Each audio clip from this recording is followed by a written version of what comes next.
If I wanted capitalism to continue, I would do two things. I would start a male loneliness epidemic, and I would encourage a neo-feminist girl boss capitalist movement. That sounds complicated, it's not. Basically, if young men and young women hate each other, there's a shitload of money to be made and a lot of labor on either side to be exploited. If young men don't have the interest in creating a family, they need a sense of purpose and are very easy to be recruited into mercenary or military efforts for the state, which I think is where a lot of the ICE agents came from and where a lot of our soldiers are coming from. Now,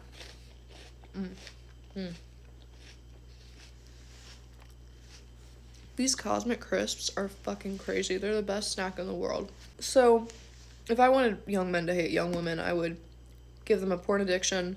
I would give them a bunch of violent video games that glorifies military warfare. And I'd probably diagnose them with SSRIs.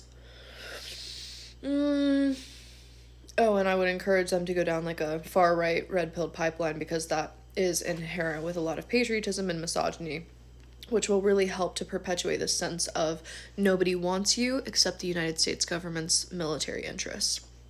As for neo-feminist girl boss capitalism, that's just the young liberal woman who's now making up 70% of college campuses who believes that her duty in life and where she will find fulfillment is not in motherhood, but in higher education. And while there is absolutely nothing wrong with a woman wanting higher education, there is definitely a conversation to be had about how the higher education really just gives you access to a different echelon of the working class, which is administrative labor. So if you're not going to have a family and you're only going to seek fulfillment through hopefully friendships, maybe a furry friend, and your career, then you are the perfect capitalist working bee because you're not going to take time off to get pregnant. You're not going to be a stay-at-home mother or anything. You're going to be a worker bee for your entire fucking life. And the work you will do is administrative labor for companies that are probably helping to exploit the planet.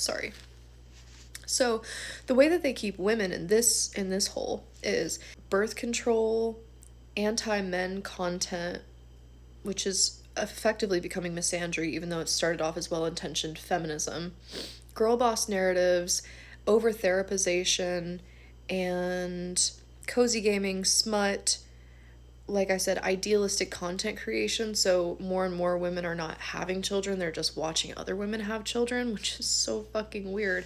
But like, no, go ahead, tell me you don't want to be a mother. But then we're going to have a conversation about the psychological implications of birth control. How SSRIs and birth control both muffle libido. Interesting. So there's a male loneliness epidemic and there's the girl boss movement. And both of them are on drugs that literally lower their libido. Right. It seems like the forces that be just don't want us fucking. Well, they do actually. They just don't want the smart ones fucking. Isn't it funny? It's not.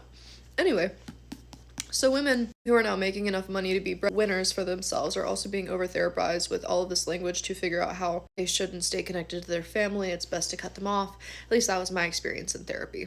It was definitely a, jump from the leaky boat situation and not any tools on how to fix it. So we've got the administrative labor that we need to keep capitalism functioning, and we have the military force to support our violence across the globe. That's great, but we're not having kids, so how are we going to keep this functional? Well, that's where the dismantling of the Department of Education comes in, and I guess I can do that in another video because this one's already getting kind of long. And any questions over here? Bye.